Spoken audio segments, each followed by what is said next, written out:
আসসালামু আলাইকুম ষষ্ঠ শ্রেণীর শিক্ষার্থীরা, আশা করি সবাই ভালো আছো।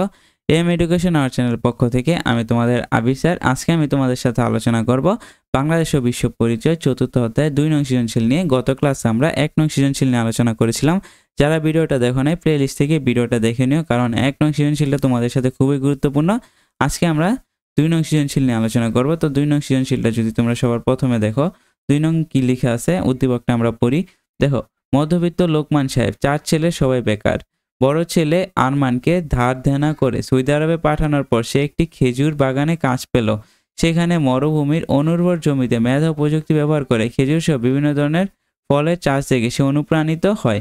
নিজ দেশের অনুন্নত কৃষির কথা চিন্তা করে পরের বছর সে দেশে ফিরে এসে 3 ভাইকে নিয়ে খামার করার সিদ্ধান্ত নেয়। বেকার 3 ভাইকে হর্টিকালচার কোচিং সেন্টার থেকে কৃষি উৎপাদন সম্পর্কিত প্রশিক্ষণ দিয়ে 4 ভাই একত্রে একটি খামার তৈরি করে এবং স্বল্প সময়ের মধ্যে সফল ব্যবসায়ী হিসেবে প্রতিষ্ঠা পায়। দেখো, ক নাম্বার প্রশ্নের উত্তরটা, প্রশ্নটা কি দেখি, আমাদের জাতীয় অর্থনীতিতে কৃষির অবদান কত শতাংশ? আর খ নাম্বার হচ্ছে সেবা খাত বলতে কি বোঝায়, ব্যাখ্যা করো। ওকে, আমরা সরাসরি উত্তরের মধ্যে চলে আসি।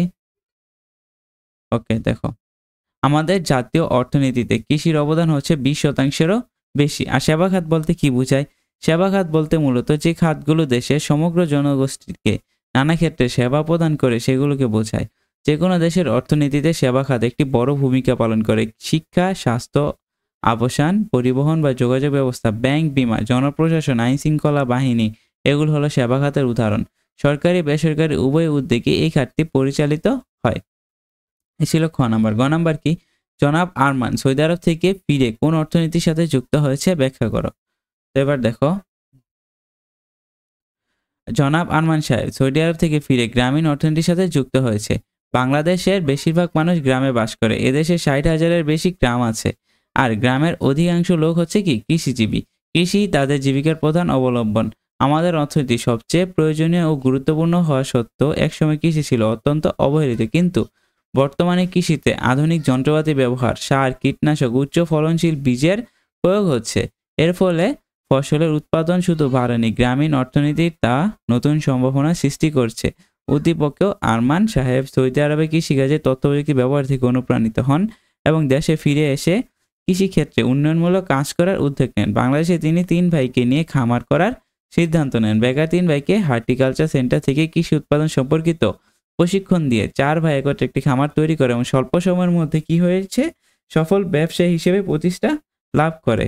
তো উপরোক্ত আলোচনার প্রেক্ষিতে আমরা কি বলতে পারি, জনাব আরমান সাহেব সৌদি আরব থেকে ফিরে গ্রামীণ অর্থনীতির সাথে কি যুক্ত হয়েছে। ওকে, দেন গ নাম্বারটা কি দেখো, জনাব লোকমানের বেকার 4 পুত্র এখন মানব সম্পদ, মূল্যায়ন করো। এখন লোকমানের 4 পুত্র এখন মানব সম্পদ, এটাকে আমাদের কি করতে হবে, মূল্যায়ন করতে হবে। দেখো, দক্ষ সফল ব্যবসায়ী হিসেবে জনাব লোকমানের বেকার 4 পুত্র এখন মানব সম্পদ। মানব শক্তিকে মানব সম্পদে পরিণত করতে হলে তার জন্য দরকার শিক্ষা, উপযুক্ত প্রশিক্ষণ দিয়ে কর্মে দক্ষ করে তোলা। কারণ দক্ষ মানুষ যেমন ব্যক্তিত্বগতভাবে সফল হয়, তেমনি রাষ্ট্রের অর্থনৈতিক কার্যক্রমকে কি করে, গতিশীল করতে পারে। কারণ এই ধরনের মানুষের দক্ষতা দিয়ে সম্পদ আহরণ উৎপাদন করতে পারে। দক্ষ মানুষকে মানব সম্পদ বলে। উদ্দীপকে জনাব লোকমান সাহেবের 4 পুত্র এখন মানব সম্পদ। তার কারণ কি? তার কারণ জনাব আরমান সৌদি আরব থেকে শিখেছে কিভাবে মেধা ও প্রযুক্তি ব্যবহার করে কৃষিকাজে অধিক উৎপাদন করা সম্ভব। এরপর তিনি দেশে ফিরে 3 ভাইকে হর্টিকালচার সেন্টার থেকে কৃষি উৎপাদন সম্পর্কিত প্রশিক্ষণ গ্রহণ করেন এবং স্বল্প সময়ের মধ্যে সাফল্য লাভ করেন। সুতরাং বলা যায় জনাব লোকমান সাহেবের 4 পুত্র এখন মানব সম্পদ, কথাটি যুক্তিযুক্ত। ঠিক আছে,